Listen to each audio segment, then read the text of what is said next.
All right, welcome back to the channel. As you can see, still drilling holes,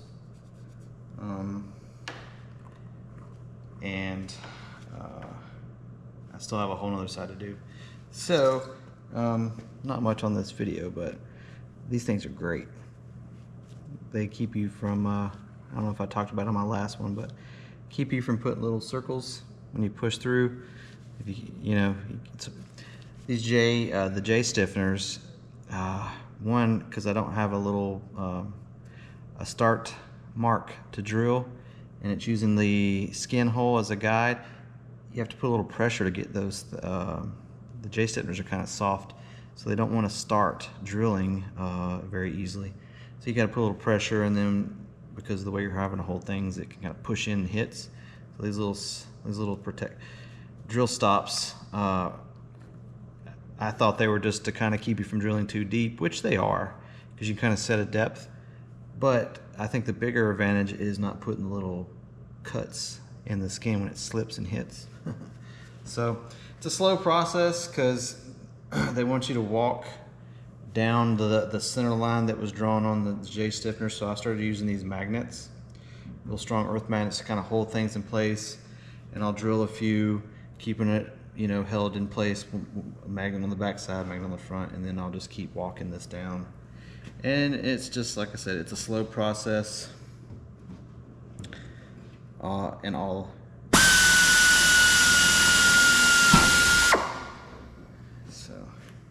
and then put a Clico in, and you move to the next hole. So just a lot of mundane drilling. And I actually like this the least, I think.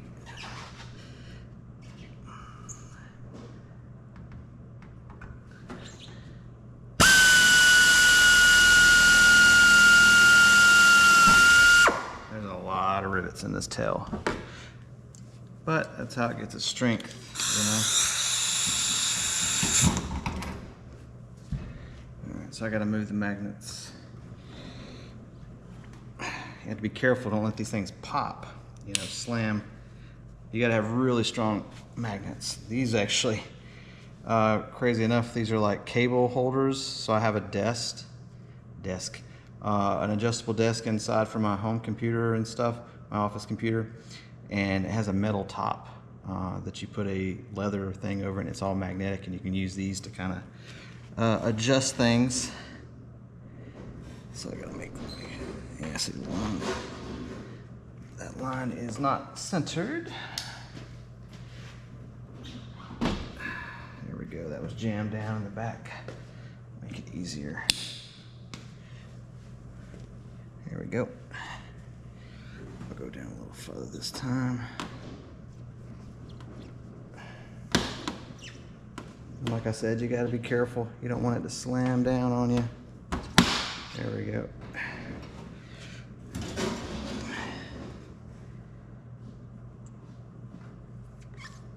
Okay. And then I take a little of the bio lube and I just hit each hole. This stuff works great. I'm hoping it'll, you know, help save the drill bits. I know they're cheap, but those double margin bits are not cheap. None of them are really cheap. They're a few dollars a piece. But that was one of the things I wasn't sure, is how do you know when a drill bit is worn out? And the searching and researching I did says basically when it starts causing burrs around the hole, and the only way to do that is to look at it with a magnifying glass. So I'll just keep chugging along until I can definitely tell that it needs to be replaced.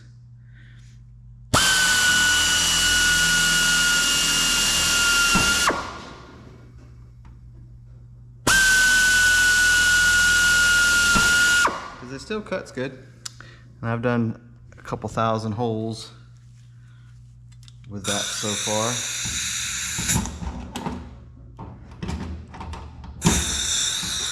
But I'm not going to keep boring you guys with this.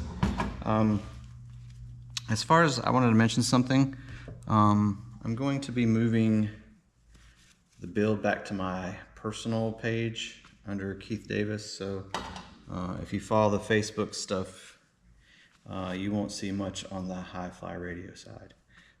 That's a project for down the road, and yeah, it's just a project for down the road. So anyways, you guys take it easy.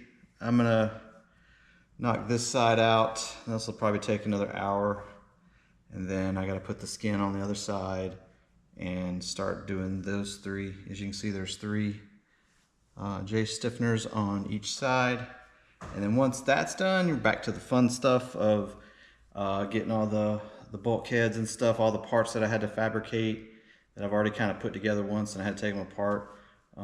Lesson learned on that. You need to shape those pieces properly before you go install them, and you're trying to take them back apart without completely disassembling it because you scratch them. And my bottom piece at the very tip has some pretty big gouges. And it's from the bulkhead in the back, and because nothing's deburred yet, it has very sharp edges. So I got to go and blend all that. That way, you know, it doesn't turn into a crack, and it's a place that moisture can kind of get and cause corrosion. So I got to blend them, and then they're going to be primed anyways. So just a note to self: don't scratch your aluminum. Because one, like I said, that allows for moisture to get into, because this stuff is treated. The certain aluminum, like the L stock's not, you have to prime that, but most of the aluminum for the skins and stuff is a treated and corrosion resistant type of aluminum in general. They'll oxidize, which is part of the process, but if you scratch it, that now becomes a point of moisture can get in and cause it. And it's funny, even, let me see if I can find it, even with these things having the plastic covering on it, some of the edges, they had some corrosion that was started, and you have to go through and get rid of that, and then obviously prime it or allodyne it. Trying to find a good area that you guys might can see it, because I bet you it's the other skin that's really bad. Yeah, I think it's the other skin. Yeah, you kind of see it right there. It kind of creeps in, you get a little moisture under the edge, and it just starts spider veining. That's not a good, let me see if I can find a better picture of it. It might be on the inside. That's where I've seen it.